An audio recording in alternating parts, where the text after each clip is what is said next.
गाजीपुर के सैदपुर में भारत रत्न व पूर्व प्रधानमंत्री अटल बिहारी वाजपेयी और भारत रत्न महामना पंडित मदन मोहन मालवीय की जयंती नगर स्थित सुभाष पासी कार्यालय के सामने सुशासन दिवस के रूप में मनाई गई। इस दौरान बतौर मुख्य अतिथि प्रदेश सरकार के राज्य मंत्री दयाशंकर मिश्र दयालु पहुंचे और भारत रत्न द्वय के चित्र पर श्रद्धा सुमन अर्पित किया। राज्य मंत्री ने कहा कि दोनों महान विभूतियों का जीवन समाज के लिए प्रेरणा स्रोत है। उनके उत्तम चरित्र व विचार के चलते वे कभी मर नहीं सकते हैं, वे हमेशा हमारे विचारों में जीवित रहेंगे। उन्होंने कहा कि पूर्व प्रधानमंत्री स्वर्गीय अटल बिहारी वाजपेयी के अल्प समय के भाषण को सुनकर ही पूर्व प्रधानमंत्री पंडित जवाहरलाल नेहरू ने कह दिया था कि एक दिन यह लड़का देश का प्रतिनिधित्व करेगा। अटल जी 3 बार देश के प्रधानमंत्री बने, एक बार एक वोट से सरकार गिर गई तो उन्होंने किसी को खरीदने का काम नहीं किया, बल्कि पुनः चुनाव लड़ने के लिए तैयार हो गए। आरएसएस से जुड़कर प्रधानमंत्री तक का सफर तय करने वाले वाजपेयी ने अपना पूरा जीवन देश को समर्पित कर दिया। पहली बार चुनाव हारने के बाद वो बलरामपुर से चुनाव जीते और संसद में कदम रखा। इसके बाद पूर्व प्रधानमंत्री ने कभी पीछे मुड़कर नहीं देखा। उनके उच्च विचार व स्वच्छ राजनीति की ही देन थी कि विपक्षी दल का प्यार भी उन्हें सदा मिलता रहा। राज्य मंत्री ने पंडित मदन मोहन मालवीय के बारे में भी विस्तार से प्रकाश डाला।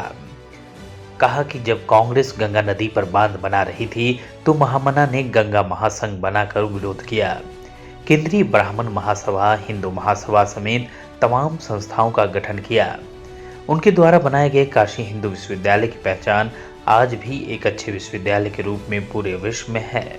उन्होंने राष्ट्रपिता महात्मा गांधी का भी उदाहरण दिया।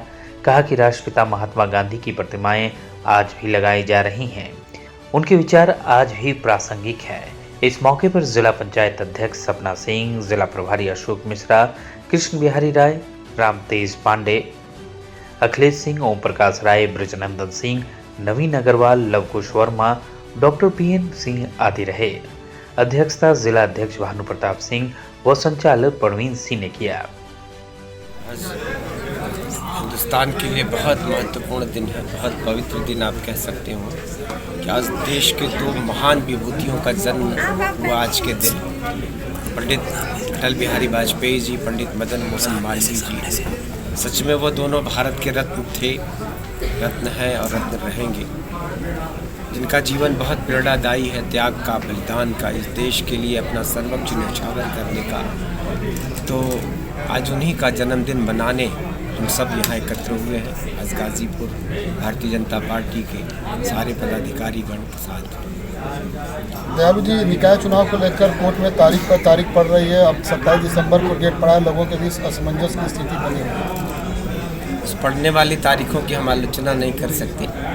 इंतज़ार उस क्षण का है जब वो परिणाम आएगा और उसी परिणाम का इंतज़ार है। परिणाम के बाद भारतीय जनता पार्टी पूरी तैयारियों से है। चुनाव लड़ने की सारी तैयारियां हमारी, जैसा आदेश होगा हाई कोर्ट का, हम लोग उसी के अनुरूप अपना काम शुरू करेंगे। दयालु जी, अखिलेश यादव गुजरात मॉडल नहीं बल्कि मैनपुरी मॉडल पर चुनाव लड़ने की बात कर रहे हैं। अखिलेश यादव को जो भी मॉडल बनाना हो, हम दूसरे के मॉडल न देखते हैं, न दूसरे के मॉडल के बारे में सोचते हैं। हमको सिर्फ हमारा मॉडल याद है। हम इस देश के लिए जो भारतीय जनता पार्टी की सोच है, जो हमारे इस देश के नेता माननीय नरेंद्र मोदी जी का जो सपना है, सब उसी के अनुरूप काम करते हैं। वही एकमात्र मॉडल है, जो उनकी सोच है, वही हम सबका मॉडल है। दयालु जी, ओम प्रकाश राजभर को अटल बिहारी वाजपेयी फाउंडेशन का उपाध्यक्ष बनाया गया है। क्या आगामी चुनाव में भाजपा से गठबंधन होने के संकेत? हम हर उस व्यक्ति का स्वागत करते हैं जिसके हृदय में राष्ट्रवाद जन्म ले रहा हो। जो भी राष्ट्रवाद के मुद्दे पर हमारे साथ खड़ा है, हम उसका स्वागत करते हैं। तो अगर वो हमारे साथ जुड़ रहे हैं, हमारे साथ आ रहे हैं, तो निश्चित ये हमारे पार्टी आला कमान का फैसला है और हम सब उनके साथ। दयालु हुआ होगा, मुझको तो जानकारी नहीं। आप कह रहे हैं तो हंगामा करना, कुछ ऐसे तत्व होते हैं जो हंगामा करते हैं और ऐसे लोगों को इन चार्जों की अनुमति नहीं दी जा सकती। दयालु जी, कोरोना की एक और लहर आने को सतर्कता जाहिर की गई है। ऐसे में आयुर्वेद विभाग की क्या कुछ तैयारियां हैं? आयुर्वेद और एलोपैथ स्वास्थ्य विभाग सबकी तैयारियां हैं। केंद्रीय सरकार ने भी बैठक कर लिया दिल्ली में। उत्तर प्रदेश के हमारे नेता उत्तर प्रदेश के यशस्वी मुख्यमंत्री योगी आदित्यनाथ जी ने भी स्वास्थ्य मंत्री सारे मंत्रियों की बैठक विभागों के साथ कर लिया है। सारी तैयारियां हैं और उम्मीद करते हैं कि कोरोना का वो कहर ना आए। जिस तरीके से सारी दुनिया में वो बढ़ रहा है, हिंदुस्तान तैयार है। अगर वो कोरोना की लहर आती है तो हम सब उसको पूरी तैयारियों के साथ उससे निपटने का प्रयास करेंगे। धन्यवाद। घोषणा करने के बाद फिर भी उनको प्राथमिकता दिया जाता है। देखिए, राजनीति करने वाला व्यक्ति स्वतंत्र है, अपने विचार व्यक्त करता है, समय के साथ विचारों में परिवर्तन होता है और ये राजनीति, इसी का नाम तो राजनीति है कि समय के साथ अगर विचार परिवर्तित हो रहे हो या उनका हृदय परिवर्तन हो रहा हो तो हम लोग स्वागत करते हैं उनका। Report Shyam Bhavan Chauhan, UP Purvanchal head, CN news Ghazipur. माझी मुंबई माझं घर, Kings My Home, Sion Sonapatti इथे सुरू आहे। सर्वसामान्यांच्या खिशाला परवडणारी घरे आजच बुक करा। आज नाही तर कधीच नाही। 41 लाखांपासून 64 लाखांपर्यंत सर्व करा सहित। CEN न्यूज, देश प्रदेश की ताजा तरीन खबरों के लिए CEN न्यूज को सब्सक्राइब करें और रहें पल पल की खबर से हर पल बाखबर।